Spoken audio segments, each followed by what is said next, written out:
Hi guys, Dr. Carroll here at Movement Orthopedics. I'm an orthopedic surgeon. I want to talk to you a little bit today about a newer type of knee replacement.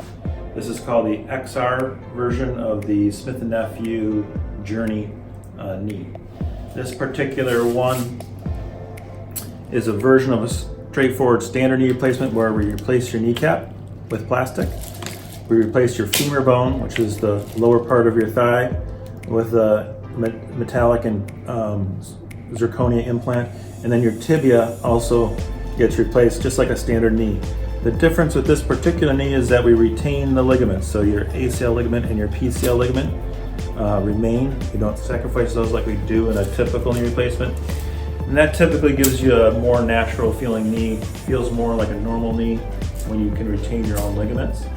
Not everybody can have this knee, but for the people that do get this knee, that have had the other type of knee, it feels more like their own knee, less like a mechanical knee. So that option now is available today. This is a little bit newer, and we're doing that here with robotic type of surgery here at Movement Orthopedics.